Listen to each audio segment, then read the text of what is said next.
What is going on, guys? Welcome to the Wednesday night live stream, Cleanup Crew edition. Hopefully everyone's having a fabulous Wednesday. Bill Saltwater, Haven, Lucent Fish, Wanted Reefer, John Wright, Tracy, John. What's going on, guys? Hopefully everyone's having a fabulous day today. Yo, hello to you as well. Happy Wednesday, Reefers. So, what's going on, Greg? So a lot of the time we talk about utilitarian fish, but utilitarian cleanup crew doesn't get talked about a lot. And they are a very essential part of maintaining your tank, so you don't have to. I know a lot of us like the lazy reefer approach, so having an army of fish and cleanup crew and creatures to maintain your tank for you is going to make your life easier. So I think it's a pretty important topic. Reef with me, just got the Benefits LPS pellets. Thanks again, you are most welcome. I might actually get Benefits on the stream at some point. Be kind of a good one. So I'll probably have them on as a future guest. But yeah, congrats. That's awesome, man. What's going on, Mo, Woody, Port Wolf, Reef with me, Mr. Greg. So, if you love wrasses, which I do, and have wrasses in my tanks, they slowly take out my cleanup crew, which is a double-edged sword. Because wrasses are awesome, they're super cool fish, but they love to eat snails. When they're tiny, not too big of an issue. But as the wrasses get bigger, they'll flip over a snail and start picking it out of the shell, and they have a delicious, expensive meal.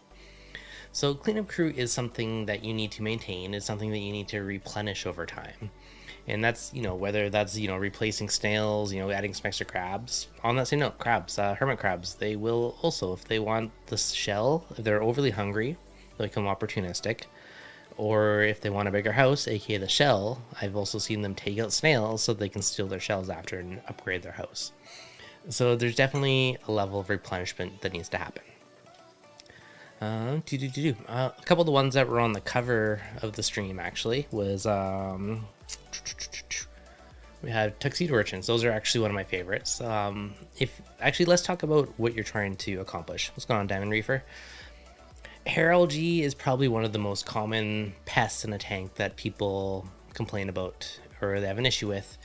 And for that, honestly, tuxedo urchins have been one of my biggest successors. Pull some of them up. Now you can... turbo snails work pretty well too, but depending where they come from, some fare well better than others in a reef tank. So that's one consideration. But if we're talking about just an all-out who's going to annihilate the hair algae the best, tuxedo urchins, hands down, have been probably one of the best contenders for me. Port Wolf. Devin, I've asked this before. What's the cleanest source of cleanup crew? It's hard to say. I don't know how all of the vendors that import them keep them. I mean, in theory, the cleanup crew could bring in something on it, certain stuff like ick and whatnot has a stage where it's free floating in the water and lands on the ground, and theoretically could land on a snail shell and make its way into your tank. I'm going to assume most people don't quarantine them, but in a perfect world, that is something that you would do. New to the reef hobby, great videos. Thanks, Eric. Appreciate it. Conical turban snail is amazing. I have not kept those before. Conical turban snails. Oh, those guys. Okay, that kind of looks like a trocus snail, actually, or an astrea, but bigger. So, astrea and trocus are probably the two that I tend to favor. I kind of find they're probably some of the better contenders in the reef tank. I've argued that utilitarian fish is worth 10 to 20 utilitarian crab snails. Do you agree or disagree with this rule of thumb?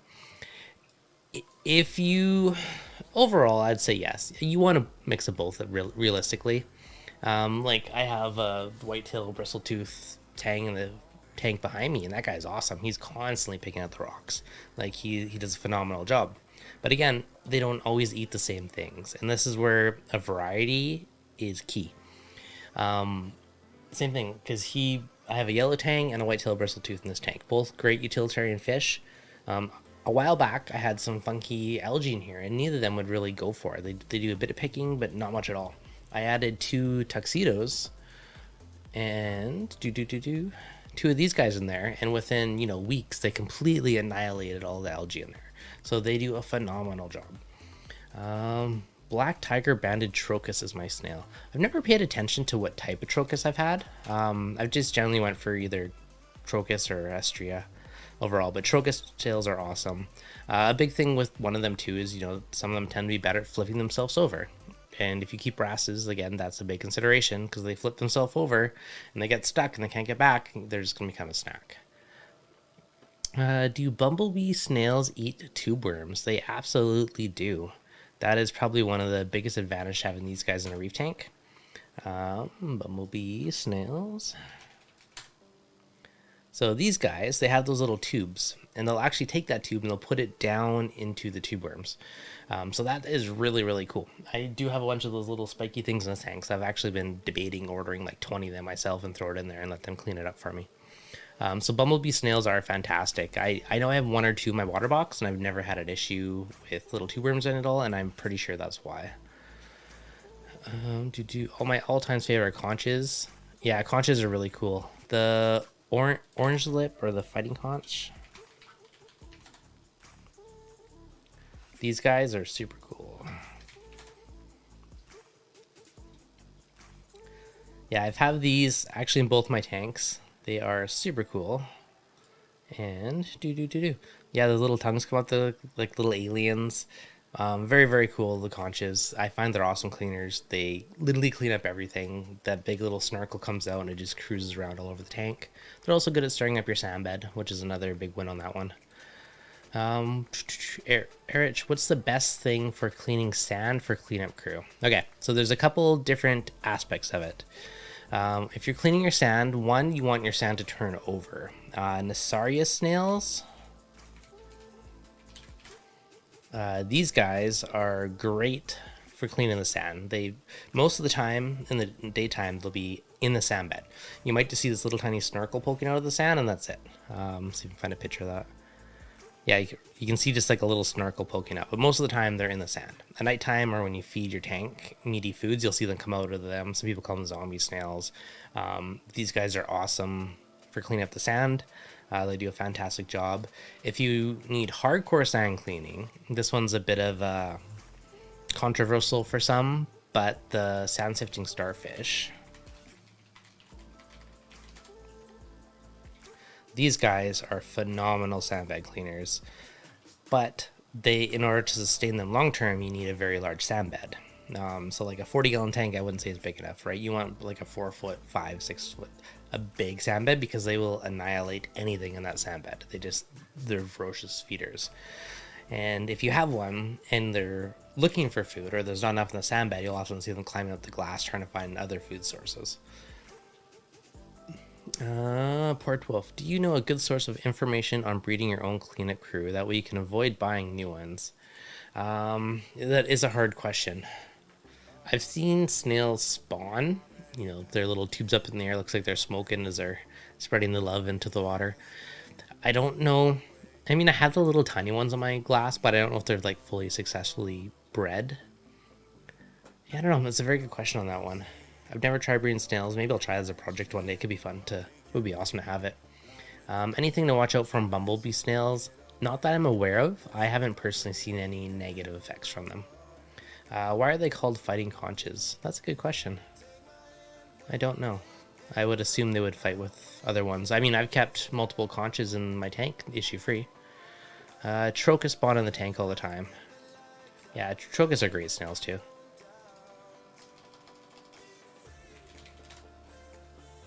Yeah, so trochus are great. Great picks from Fragbox. Yeah, March got some good picks out there. I was going to try and round up my own picks, but I didn't have enough time today, so relying on old Google Images. 150. What are some of the good ones? Sarah snails, that's another fairly popular one.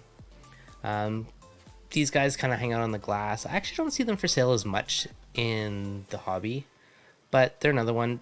Honestly, one of the biggest things I personally believe is valuable to get a big variety, because you're going to have certain ones that favor certain allergies, certain things, where the other one may not. So if you only stock one type of snail or critter, they're likely not going to cover everything in your tank. We have a variety, then there's more little mouse, different palettes that they're going to like. Woody's gamer tag. We've had Trocus's breed, however, upgraded tank, so I'm not sure if we moved him over. We'll get some bumblebee snails. Yeah, if you have the little tube worms, bumblebees are absolutely the way to go on that one. Stromella snail, that's another fairly popular one, I'd say. These guys are kind of funky. They also look like money cowries in a way. The Stromellas, they have their little like fuzzy back that wraps around their shell. Money cowries, another really good one. Mark's in here. So shout out to Mark. He sent me one of his documents of cleanup crews. I'm using that as a list of ones to go through. Money cowries. These guys are kind of funky because they'll have a smooth skin or a smooth shell, and then you'll see this little like skin wrap around it, almost like a little suit wrapping around them. They're kind of cool. I have one in my tank. They're kind of funky. They kind of go all over the tank. I'm gonna say they do mostly film allergies. Match picked my name in the new store SPS system. Heck yeah. Money cowries are cool. Yeah, they're super cool. I don't know if they're primarily good at anything specific, but overall they are very cool snails. But yeah, tube worms, vermitids, hands down, bumblebee snails are really, really hard to beat. What's your opinion on bristleworms? Okay, so bristleworms, technically they're cleanup crew. Okay, this is a fireworm. If you see the super red and white one, that's a fireworm. They're bad. It's not pleasant to get poked by them. Bristleworms are just the little spiky guys that usually they're kind of more just the little red spikes on them. They are technically cleanup crew. They're technically scavengers. If you feed heavy, you will likely have a lot of them in your tank. I don't like to get poked by them. It's annoying. But they're technically cleanup crew. Like, they're not really harmful, per se. Unless you have some monster ones in your tank. But overall, I'd say it's not really a big issue. So, it depends on the person. Some people hate them. Some people love them. I don't like to get poked by them. I like to avoid that one. But technically, they're cleanup crew. Abalone. Those are interesting. I've never kept abalones. I've seen them at grocery stores in the seafood section. And they are those really big snails. And they're supposed to be, yeah, the good old Jake was a big fan of these, and these guys were supposedly like ferocious algae eaters. Yeah, reef builders, see? He loved them. So the ferocious algae eaters are supposed to be amazing, and one abalone, like they get big, and they would probably do a massive chunk of cleanup crew in a tank. So, yeah, I've never personally had them, but they're supposed to be like monsters at cleaning. Mark, you're on it, buddy. Money calorie. Area responsibility. Rock, glass, sometimes sand. Consumes detritus, hair algae, cyanobacteria, and algae. Cyanobacteria. That's a good one. I didn't know that one. Most creators don't eat cyanobacteria, so that's actually a pretty cool win if the calories do eat cyano. That's pretty cool. From the pic, they look somewhat similar. Now, another big one is crabs. So hermit crabs. I'm going to say the electric blue legs are probably one of the most popular ones. I see these guys in a lot of people's tanks.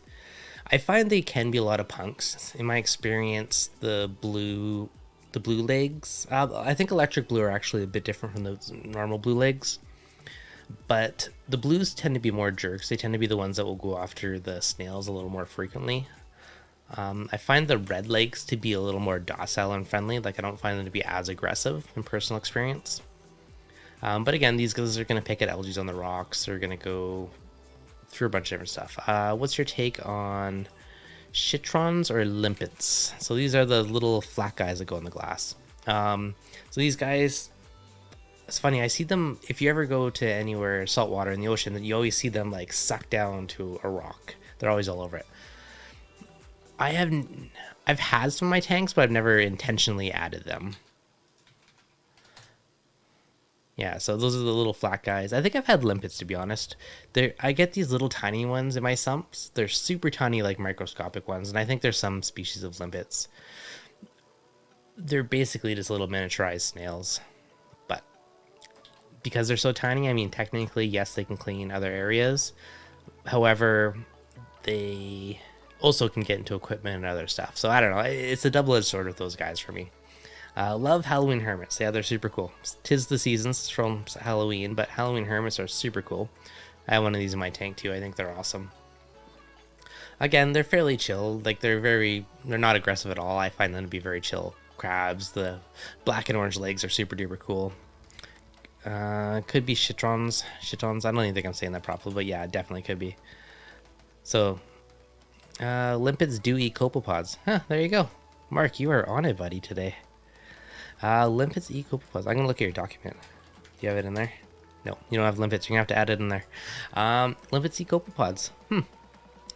Fish eat copepods. I mean, copepods are a base food for the ocean and the reef tank. If you look at it, you have Fido, and your Fido feeds copepods, and your copepods feeds fish, and apparently limpids too. So it's definitely a base food of your ocean. Now, in terms of cleanup crew, what else are some good ones? Let's pull up.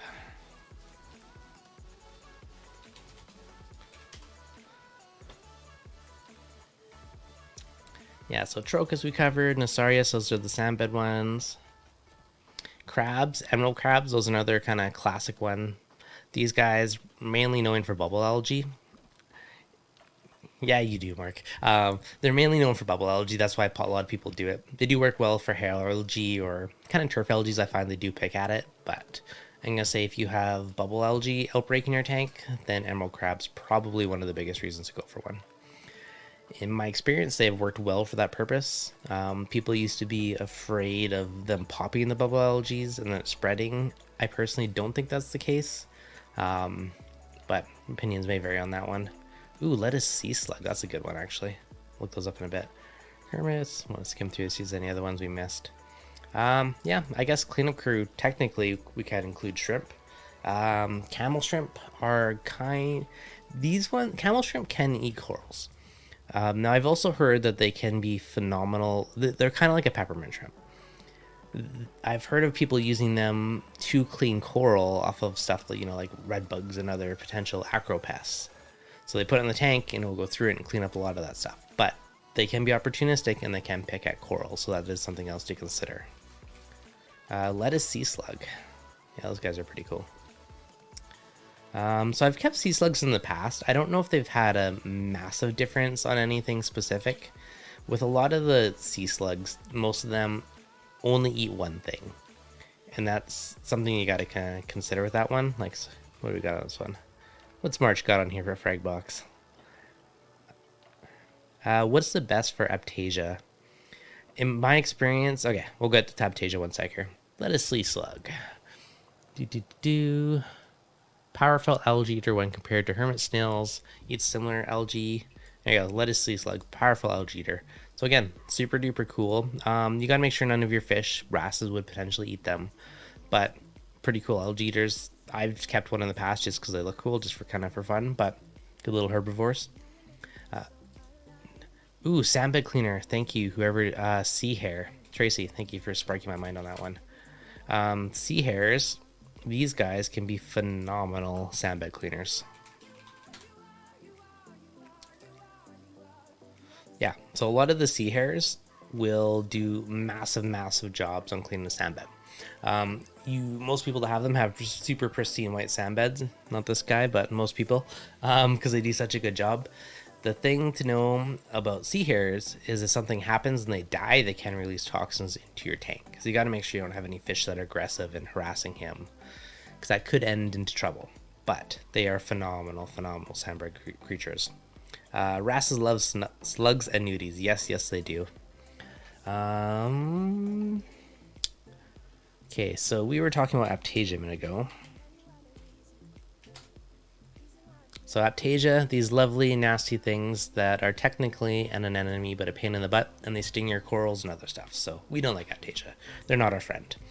Aptasia hit squad. Hey, that's a good image, actually.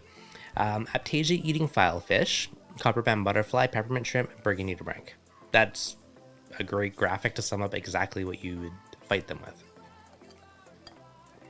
Okay, Bergy nudibranch.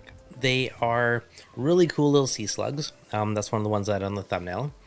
It's just a photo I shot of mine a while back. The only thing they eat is Aptasia. They can be a bit of expensive. Usually I see them anywhere from 20 to 30 bucks. And they're super duper tiny. But their only diet is Aptasia. So if you have an army of them in your tank, they can absolutely take over Aptasia. I had, actually, for a while, I had probably 10 or 20 in this jar, and I would put a frag in here, and overnight, the next day, all the Aptasia would be gone from it. They would clean it like nothing. They was phenomenal little cleaners. However, you will eventually run out of Aptasia and not be able to sustain them, and then they will die off. So you gotta either have a plan for them, resell them, give them to someone else. They're very easy to breed as long as you can keep up with their food source. Okay, peppermint shrimp. Peppermint shrimp are also really good at eating Aptasia. I find if you have one, they don't work as well. They tend to fare better in groups. So you're usually better off having 2 or 3 of them, and they kind of hunt in packs, and they'll go take out Aptasia. Aptasia eating filefish, they again can work very well. I do find they can be hit or miss. Some can be better Aptasia hunters than others. Now, with that, they do potentially pick at LPS, so that is something you got to be aware of. If you have something like acans or some fleshy things, it can be a potential risk with an Aptasia eating filefish. Copper band butterflies, again, same thing. They can pick at some corals. I've seen some pick at my rock flowers in my tank once in a while. I'll see them pick at some of the babies, which is probably why I don't always see my babies after a while. But they are beautiful fish, and they are also phenomenal algae eaters. I have, or not algae, rather, Aptasia eaters. I have one in both my tanks. Love them, absolutely. Some people have issues keeping them. Usually they can be tricky to get eating, especially if they're wild caught. If you can get one that is captive bred, or you can see it eating mysis or frozen shrimp, you'll have a much easier time with it. So I personally wouldn't buy one that wasn't already eating frozen. So food for thought on the copper band. Australian stripey is supposed to eat file shrimp. I've heard that from a lot of people. I haven't personally kept one, but I've heard a lot of people report this, including some of the stores I know. So supposed to be phenomenal Aptasia eater, so that might be another really good one to try. So thanks for that one, John. Or David, rather. Greg, Berg is the only critter that consume all the Aptasia. Yeah, I would agree, actually. Copper band and some of those will eat it, but there's possibly some flesh left on the rock, which can theoretically regrow. Now, if you always have a copper band or a filefish, they'll likely just keep eating it. You'll never notice it. But if something happens and you lose that fish one day, all of a sudden your Aptasia might come back, where the Bergia will eat 100% of it. Now, the Bergia is not an instant solution. If you add 10 of them to your tank or 20 of them to your tank, they will eat Aptasia, they will breed, lay eggs, it'll take a few months for the babies to grow up, and then their army will slowly grow. And eventually, they'll get to this critical mass where they just devour it all. Now, you might not even see them in your tank because they're tiny, they'll hide a lot, but they will do it. But it's not an instant fix. A lot of people think they'll add them and it's gone in a month. It's not. It's going to be a long battle, but it's like this tiny army that keeps, the rebellions of Bergia that keep eating away your Aptasia. Mark, Joe's Juice, F-Aptasia, sodium hydroxide calc paste. Haven't used Joe's Juice. F-Aptasia does work well. Sodium hydroxide, I could see that working well. Calc paste, that's a similar thing. Sodium hydroxide, they're both super high pH. You're basically melting it away. F-Aptasia, I feel like, is like a calc paste with some type of like hardening additive added into it, because it does kind of create like a harder crust over top of it to kind of lock it in. I've also used super glue in the past too, just give a little super glue to them. Stripies are doing great with Aptasia. Good to hear. Another vote for the Stripies. I almost bought a stripey until I saw it was $175 for a 1-inch fish. Whew, pricey, guys. And wrasses pick off Bergia. They do. Now, you know what though? They do pick them off, but if you have enough, they won't pick them all off. In the tank behind me before, when I had it in frag tank mode for like frag racks and stuff, I do have a very aggressive Melanaris wrasse in here, as well as some other wrasses. And I thought all my Bergia were gone. When I started taking out the frag racks, I probably found 20 of them that were just in nooks and crannies and random spots or more. So they are good hiders. They will definitely pick off some, but as long as you have a decent little colony going, you'll still have lots to survive. But yeah, if you have wrasses, I mean, that's definitely a consideration. They're very, very expensive snacks. What are some other good cleanup crew? What haven't we talked about yet? Let's talked about shrimp. Again, there's a lot of cool decorative shrimp like the fire shrimp or the blood shrimp. You know, cleaner shrimp. They're not specifically, I'd say, cleanup crew. They're more scavengers. They will go after any uneaten food and pretty much anything they can find. They will go after. Sometimes they can be a bit of a pain because they'll go after if you have a meaty coral that gets a chunk of mysis or something, and all of a sudden they'll be in there ripping it out of the mouth. So some of them can be a bit of a pain. Earlier we did talk about bristleworms, and some people love them, some people hate them. I know some of the shrimp will actually eat them. I don't know if coral banded does, or if it's I believe it's the arrow crabs. I'm pretty sure those guys eat them. Bring that back up. So arrow crabs, I'm fairly certain that those guys eat bristle worms. Brittle starfish.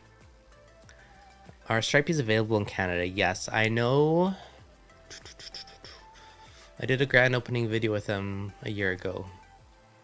Shoreline corals, I know they have them for within Canada.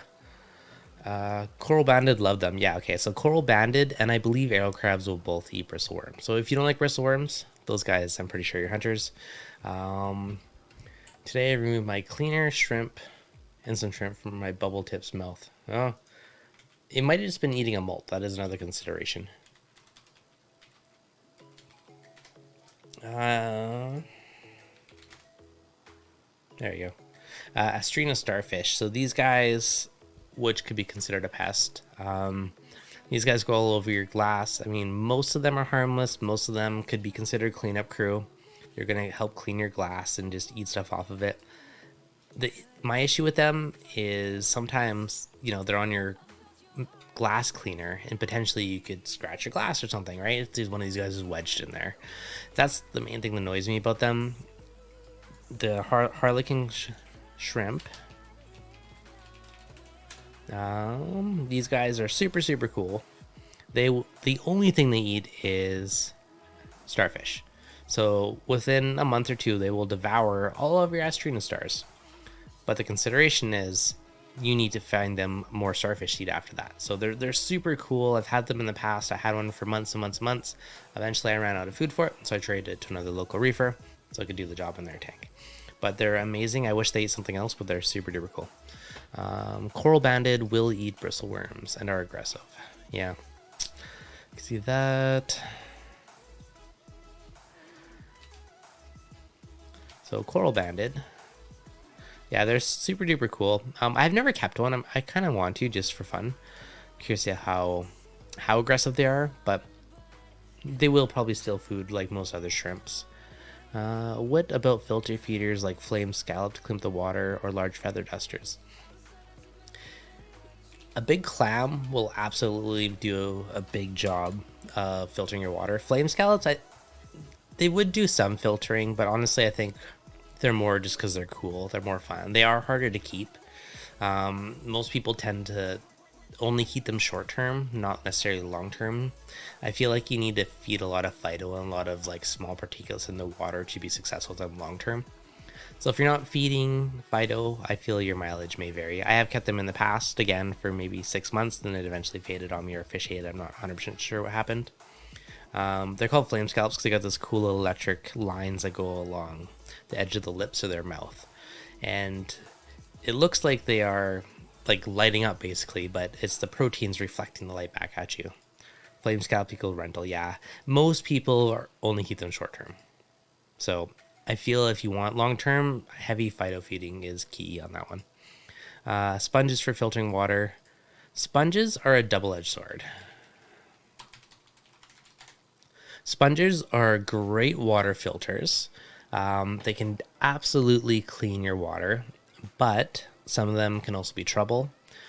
Some of them will start growing over your coral and invading them, like some of the stringy ones like this one. I've seen, there you go, prime example. Like they'll start growing through zoas and start overcrowding them out. So it's a bit of a love-hate with sponges. There's some that I find that are great and absolutely do benefit your tank, and some of them I find to be invasive and start to take things over. So love-hate on that one. Kind of depends on the sponge for me. There is actually one I get asked about all the time is pineapple sponges. In the Facebook groups, I constantly see people asking for IDs. What is this? What's in my tank? So these little guys, if you look closely, they look like little pineapples. And there you go. That's a good shot. Okay, so they look like little pineapples and the little sponges. I don't know why or how, but I find every new tank eventually has like an explosion of pineapple sponges, and then they slowly fade away. It's, in my experience, sometime within the first year of a reef tank that just tends to happen. But they're completely harmless. They're just little filter feeders. They will probably come, explode, die down over time. Not a big deal. But again, just little filter feeders. Linkia starfish eat Astrina starfish. Do they? I've kept Linkia. I did not know they eat Astrina starfish. Good to know. Thanks, Mark.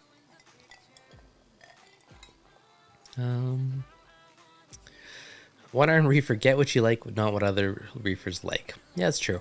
Every tank is absolutely different, and yeah, do which ones you think are cool, and look at whatever your problem is and which ones will go for it. It's a sign of a maturing tank. Yeah, I would agree actually.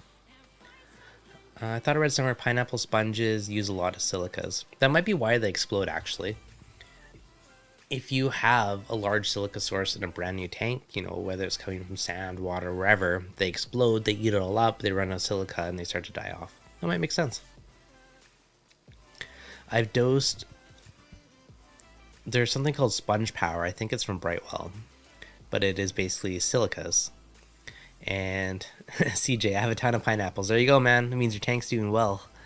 Cycling is progressing. Yeah, so Sponge Power is basically dosing silicates, or some people I think they call it glass water is another name I've been heard for it.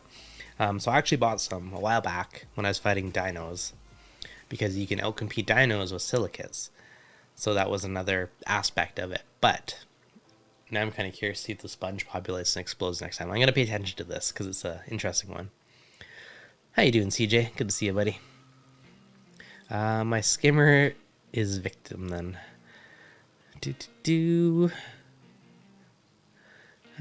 Starfish. Yeah, starfish are technically cleanup crew. I find with a starfish, you need a very mature tank. I find a lot of people add them too early and they tend to fade off from the tank. They need a very large source of biofilm without the aquarium in order the glass, the rocks, all the surfaces to sustain them long term. So if anyone is going for a starfish, especially like I'm going to call them decorative style, but more like the Lankias and those ones, you definitely need a very mature tank for them. What's going on, Insane Reefer? What's going on, David? Are there any section mouth algae eaters in the saltwater hobby similar to Chinese algae eaters in the freshwater hobby? I don't know. That's a good question. Who is... Water glass is 41% silicate. Sponge excels 5% sodium silicate.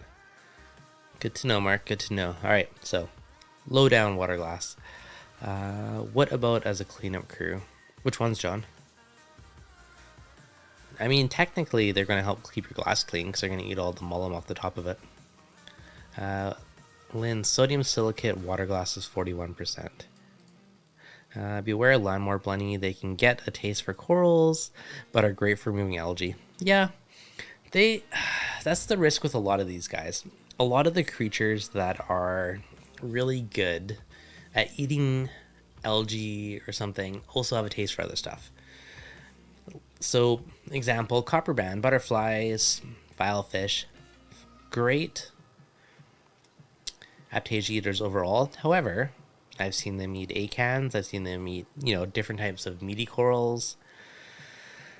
So it's tricky, right? It's like you want to solve one problem, but it depends on the type of coral you eat. If you have an acro tank, not a problem. If you have a tank with, lots of meaty corals everywhere, then, you know, your potential risk. I haven't really seen them pick at like hammers and torches per se, but I've seen them pick at, I'm going to say acans is the big one. Bower bankies, those will be another one on the hit list. Bruno, so for cleanup crew, you have diatoms or dinos. What would your recommendation be? Okay, so diatoms is something that you're going to get in every single reef tank. Let's put it back up. So this is the most common one. If you look up diatoms, if you get that brownness on your sand bed, every new tank will have this at some point. Once you start adding light to your tank, some point after the cycle, you're going to get diatoms. I find most snails will eat it. The fighting conch snail did a fantastic job in my tank. He just plunked away eating it. Most snails, if you disturb the sand bed, like the Nasarius snails, they'll do a good job. Sensitive starfish would do a good job. Anything that mixes up the sand bed or eats the sand bed, like a diamond goby, would help with that. I generally don't worry about diatoms too much because they tend to go away on their own as the tank matures. So it tends to be something you'll have for, 4 or 6 weeks and they just disappears one day. If you do something like do a big sand bed vacuuming or do something that causes a mini cycle, that's another situation where, okay, maybe it'll come back for a little bit. But it kind of ebb and flows with the cycle and kind of maturity of the reef tank. How often do you replenish your cleanup crew on your established system? Is there even a need anymore with the balance? CJ, it depends on the fish you keep. Now, in my tank, I have a lot of wrasses, and the wrasses will pick off my snails. So I've actually been debating recently if I should, get a big pack of snails again, because my wrasses have been picking them off for the last little while. So I have a very diminished amount of snails in my tank. And again, if you keep wrasses, that's a consideration. If you keep hermit crabs with your snails, the hermits are likely going to eat the snails at some point in time. Then you're going to have to replenish the snails. So crabs tend to live a lot longer if nothing's eating them. I mean, if you have a puffer fish, he's going to go after snails, crabs, all kinds of stuff, right? And then you're going to have to replace them a lot more frequently. So what you keep in your tank really does play into how often you have to replenish your cleanup crew. If you did something like, had a crazy high magnesium, that could, again, hurt a bunch of your snail population, and you have to redo it. So it kind of depends. I think over time, everyone's going to have to do a bit of, replenishing at some point in their tank. It is kind of every few years is probably something that's needed. For turnover horseshoe crab. I've never kept a horseshoe crab, but they're kind of funky. That guy's huge. I know they do have smaller ones. I don't know how big they get, if the reef tank ones get that big, but I think they still get to be a decent size. They're kind of crazy looking. Not something I've ever kept, so I can't fully speak on that one, but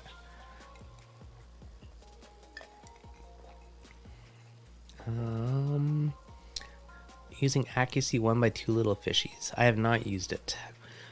2 little fishies, I haven't seen it for sale in Canada, so it's not one I've tried.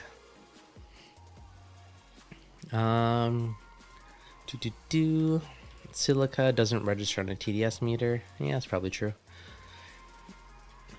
If you don't monitor your PO4, you'll get both dinos. Okay, so dinos, which is like basically, it's kind of like cyano, but it's brown and boogery and gets little bubbles in it.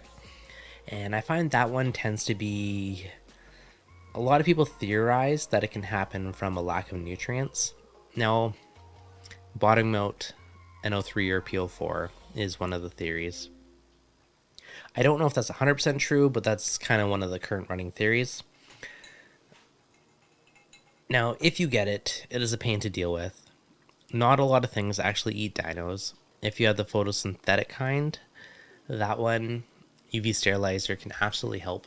If it goes away at nighttime, your sand bed looks pretty nice at nighttime, but it looks like crap in the day, it's probably photosynthetic. UV will likely make a difference. I have dosed silicates to fight them, and I did find that helped outcompete them. So that is a consideration. That's kind of one thing that led to the silicate conversation. Phil, my Trochus snails breed so much in my tank I haven't had to replenish any cleanup crew. Hey, that's a solid bonus. I guess that's the question. So Phil, for you, is there anything that you can think of that promotes them breeding? I've randomly seen them spawn in my tank, but it's hard to say if they're actually breeding. But I also have a lot of wrasses, so they can potentially just be snacking at the same time. John, only 14 likes, 84 watching. Hit that like button, guys. Producer Reef, hey Dev, hope all is well. How's it going, buddy? Late to the party. I have a pink streak wrasse. Will it kill large aptasia eating nudies? Any wrasse will likely pick at nudies. It's always a risk. That being said, nudies are also really good at hiding. So the nudibranchs, these little guys, they're great at hiding. I had multiple wrasses in my tank, and I thought mine were all gone, and then I ended up finding tons of them, like in cracks of frag racks and random spots. So if you had 2 or 3, it's definitely a risk. If you had, 10 plus, 20 of them to your tank, they'll likely be enough to sustain the population grow over time.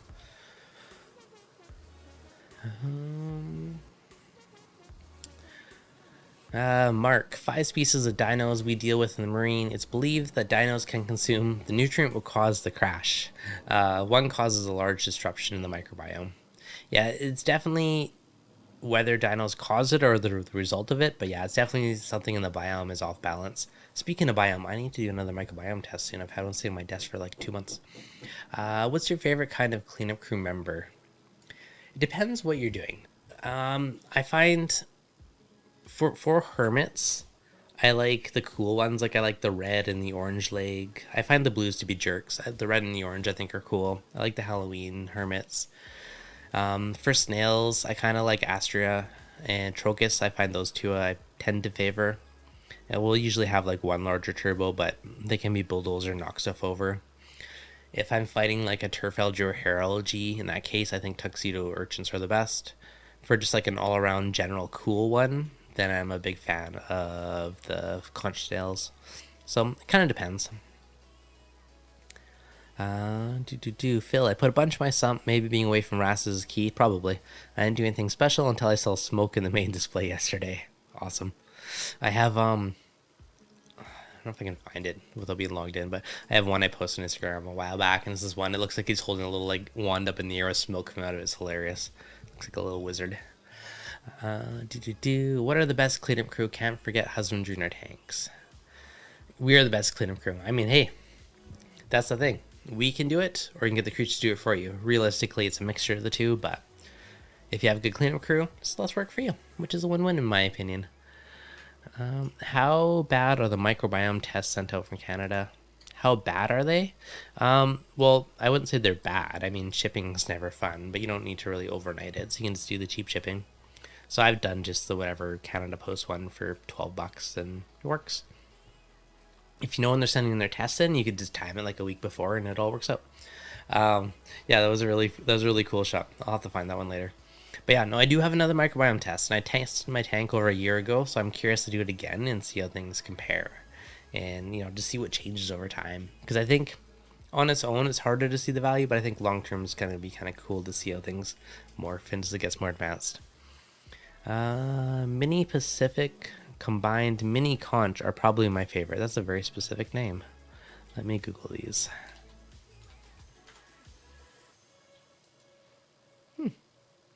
I have not kept those ones.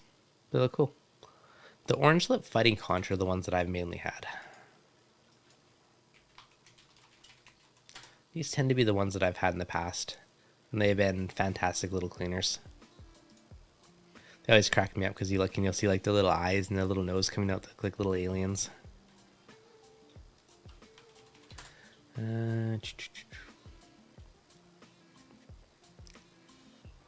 But yeah, the ones in reef tanks stay relatively small. And they're pretty easy. Thought adding peppermint shrimp to a sump for detritus. Does anyone use them in a sump cleanup crew? I have not used them for specifically for detritus, no. I would almost think of snails might be better at that though, but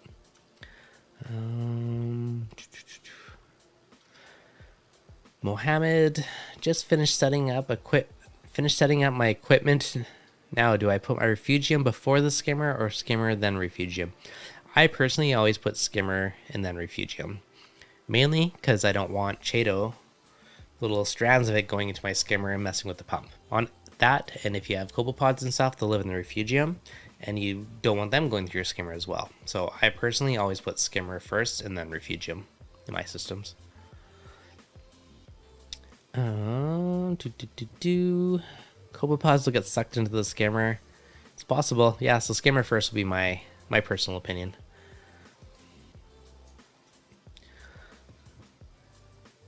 Need to talk to Devin about saltwater mollies.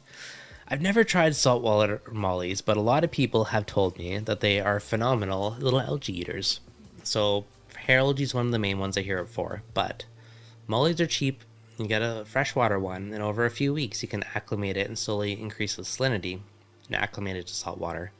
And lots of people have done it. Actually, a buddy's house was at last night has one in his tank, and he says he's a great algae cleaner. So that could very well be another phenomenal part of the cleanup crew, is just acclimating a molly to saltwater. Triton method puts refugium first. Honestly, I wouldn't sweat it too much because most copepods will just go around your skimmer, not necessarily get sucked in with the flow or if they're just crawling around. Some of them might get lost in the skimmer, but I think it'd be a very small percentage. So at the end of the day, it's not something I'd really sweat over. Either one's going to work okay.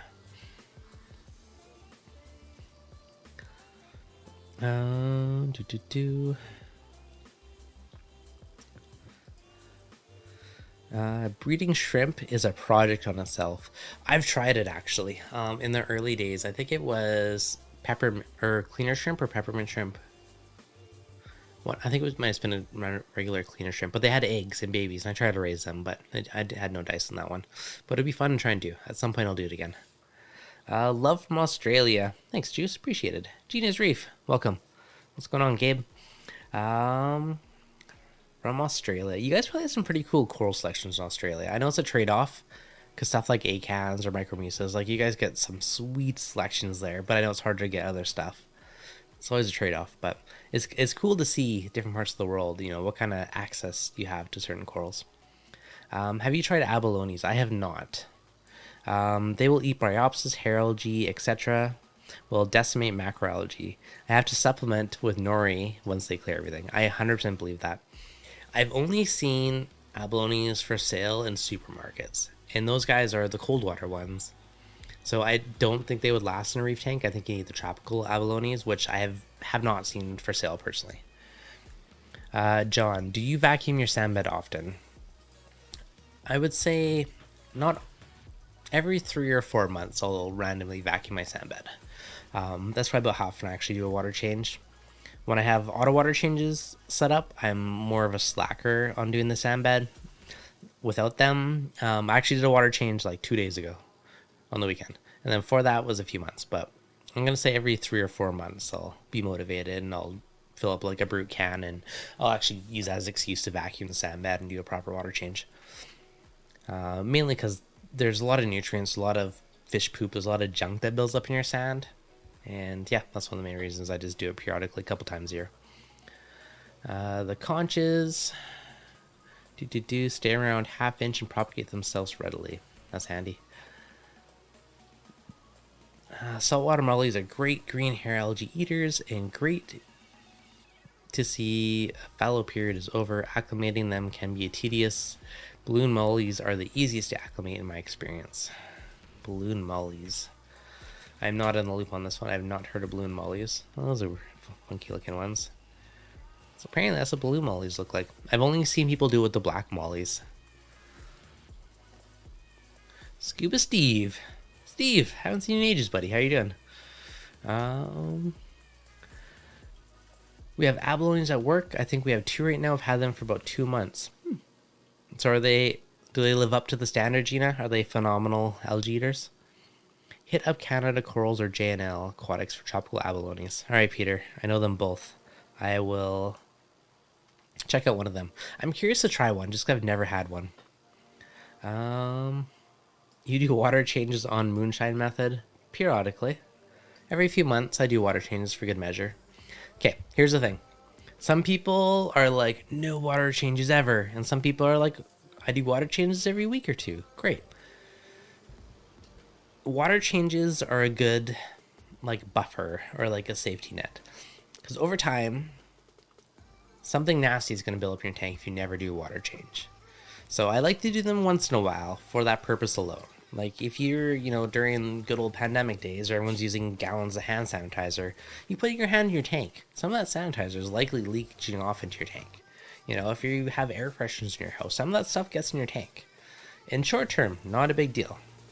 But over, a long enough period, a lot of the stuff can build up and cause issues. So yeah, a few times a year I do like to give the tank water change. I think it's good for the tank. It's preventative, right? It just refreshes stuff. So yes, I do, Mark. Not all the time, but every few months I do one. Abalone. Asked before, may have missed it. Are cucumbers good cleanup crew? Cucumbers are a fabulous cleanup crew. These guys are phenomenal sandbed and algae eaters. Look like big turds, but they do an awesome job. So some of them look cooler than others, but these guys are phenomenal sandbed cleaners. They will go through and eat crazy amounts of sand, and they poop out pristine, clean, perfect sand. The only risk with cucumbers is they can be toxic if they die. So that is a consideration. If a fish attacks it, you have like a trigger fish, or you have some aggressive fish that goes after it and they die. I've heard of people saying that they can nuke your tank from all the toxins, all the stuff they release. So that is a risk with cucumbers. But they're fantastic cleaners and fantastic sandbed cleaners.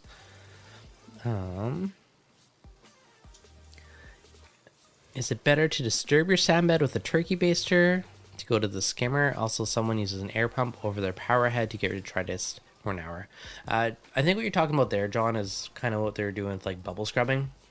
So that was like the bubble scrubbing phase for a while, and it basically turns your tank into a big protein skimmer. You're injecting tons of mini bubbles in your tank, and it's going to help lift up any little bits of junk and take it to your overflow and let your mechanical filtration and skimmer take care of it. I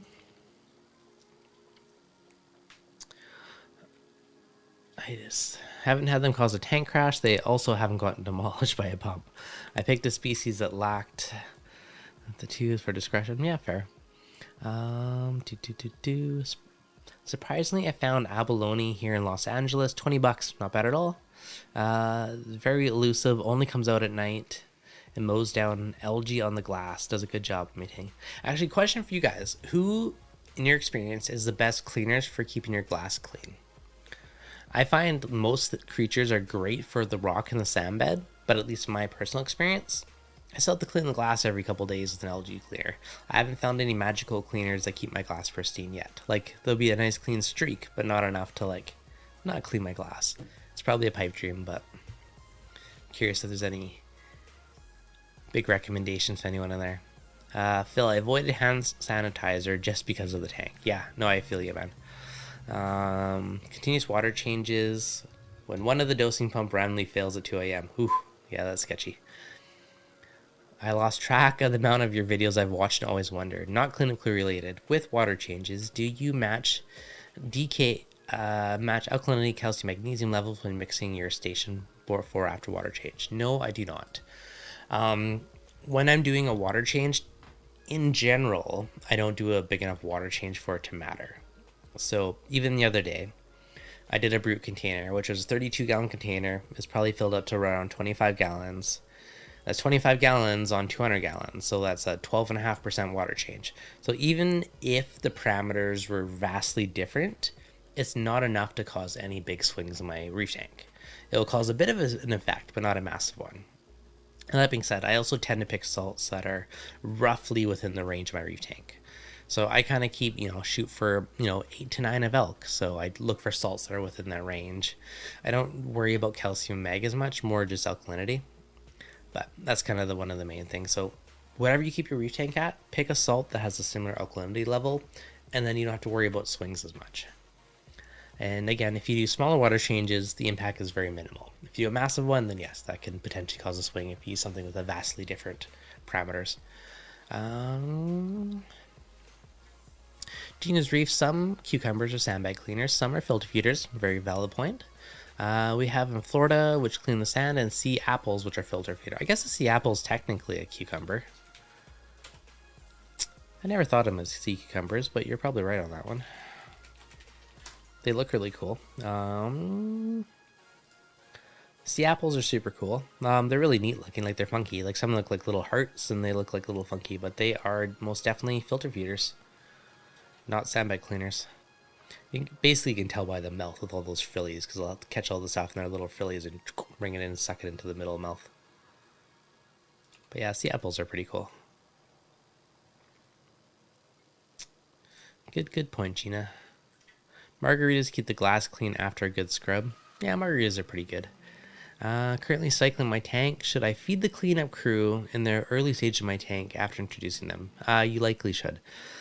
If you're cycling a tank, there's two different methodologies here. You can keep the lights off as a preventative for algae and biofilms and stuff building up on your glass. And if you do that, then the cleanup crew are going to have nothing to eat. But you're not going to have to deal with algae when you're cycling your tank. So that's kind of like the pro cons. Now, if your lights are on while you're cycling, you're likely going to get more films building up your tank. You're likely going to get little bits of algae starting to grow. And then a cleanup crew or some snails they'll have something to eat and start in your tank. So lights on, you can probably add a couple creatures. Lights off, I would wait and hold off until you start adding more livestock and start adding lights and stuff. Otherwise, you'll have to supplement them with algae pellets or nori or something. I think the best glass cleaner is myself. I agree. So far, I'm pulling all the weight on the tank for glass cleaning. Great to think I have 4. Turbo snails. Okay, turbo snails are probably, I'm going to say, the best recommended snail for cleaning up hair algae. Now these guys... not the cartoon, but these guys. So there's Mexican turbo snails and there's turbo snails from other locations. Mexican ones, I believe, are the ones that you ideally want to shoot for because they're a tropical species. I know there are some that come from cooler waters and they tend to not last as long in a reef tank scenario. But turbo snails are great hair algae. They tend to do pretty well at turf as well. But the only, I guess, complaint with them is they're kind of bulldozers. So because they're so big, you have this knuckle-sized snail coming through, they have a tendency to knock over frags and knock over stuff. Or, to push a coral over and falls another coral and they fight. So that's the consideration because they are bigger. Where the smaller snails can just sneak in between stuff more. Have had an elephant snail. I don't even know what an elephant snail is, but it sounds like...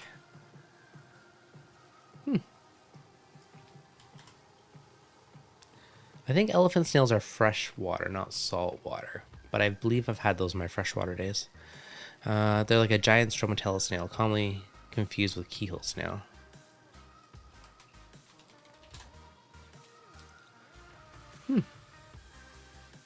I will pull that up for fun, but... Elephant snail. Huh, I've only had freshwater versions, not saltwater. That's kind of cool. Good to know. Just learned about a new snail today. They're great, like giant stromatella, commonly confused with keyhole limpets. Margaritas like to climb out of the tank, though. Yeah, I've had that happen, actually. It is definitely a good idea to have a screen top in your tank with some of these creatures. You should have one anyways. I know not everyone wants a screen top, but they are a good idea. Too bad. I'm gonna crack the code on feather stars now. Yeah, feather stars are... Let's pull one up. Feather stars or basket starfish, they're also called. Super duper cool. They're filter feeders. I know Port Wolf, I need to know and crack the code. I'm just gonna say you probably need to dose a lot of small particulate food to be successful for them. Like if you have an MPS tank where you're dosing tons of phyto, stuff like calanolus, like the super tiny little particle foods, I bet you'd be more likely to be successful with them long term. They're not one I've ever kept, but they are super cool.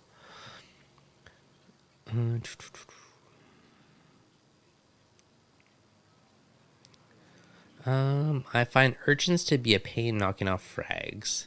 They can. They sure can. They can steal them too. I still think the tuxedos are one of the best ones, but again, prime picture. They will collect snails, shells, rocks. Sometimes mine collect zoas. They'll just take random stuff. I see some people 3D print little hats and put them on them, and they'll hold it and they'll carry around little hats. One day I'm gonna try that for fun. But because they'll hold stuff, you could print off and give it little things.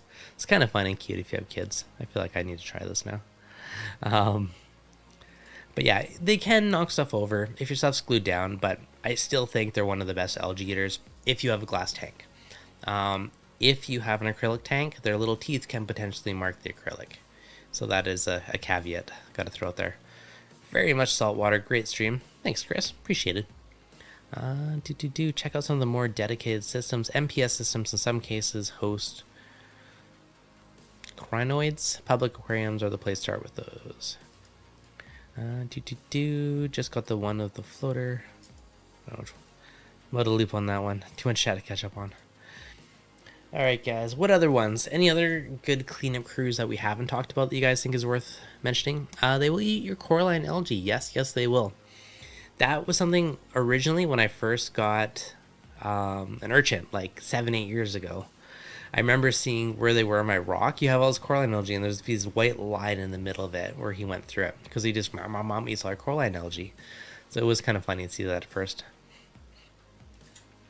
Ryan, her tuxedo urchins might take care of my grape caulerpa infestation. That's a good one, actually. I haven't kept a grape caulerpa, so I cannot comment on that one. I have kept caulerpa, but it's been a long time. I don't think I had urchins at the time. Urchins definitely destroy plastic wires. Yeah, I could see that. They could munch away at the shielding on it. If you have vortex, you're probably safe. If you have anything else to wire in the tank, it is probably a risk. Tracy, thank you for the $10 super chat. Hit like and subscribe. I agree with you. Thank you. Hopefully you guys enjoy this. If you're new, subscribe. If you're new, hit the like button. If you enjoy, hit the like button. Take your pick. Ryan, I have Xenia very low in the tank. Feud Chaeto grows like crazy. Have any of you guys kept a Xenia refugium? I've heard of this, and I've always been curious, because they grow relatively quick as a nutrient export method. I know people have done it, and I've been curious, like, is it effective? Does it compare to Chaeto?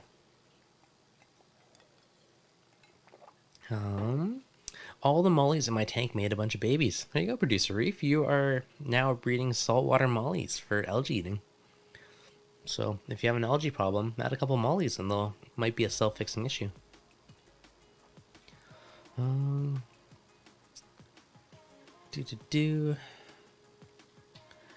Because he flagged the online retailer. Ken, what's happening, Ken? Ken, good to see you, Ken. Ken, you need a saltwater tank. I have a purple pink cushion currently carrying 2 zoophags around. Yeah, I have 2 in the tank behind me, and one of them generally will have zoas and some other stuff on it. I'm gonna 3D print him a little hat one day for Halloween. Sounds fun. I honestly like to get snails of every pipe because they all do something different. Yes, 100% agree with you. Variety is the spice of life when it comes to cleanup crews. Different types of snails, different types of crabs. Having a vast variety is going to cover your bases for most scenarios. So if you're going to figure it out, join tonight. Attaboy, Ken. Good to see you. So everyone has a different taste, right? Certain fish, some fish like one algae, they don't like another algae. Some snails will prefer one and not another. So having that variety is going to ensure you're going to have something to eat up whatever you're trying to fight and maintain within your tank. Ryan, Xenia grows almost faster than my Chaeto. Tank's a year old. Moderate fish, very low nutrients. Perfect. That's a beautiful tank back there. Why, thank you, Ken. Ken, you gotta come see my big tank one day. Bring the kids over. Purple pincushion. Clams. Clams are a good filter feeder. I've actually heard of people doing clam refugiums.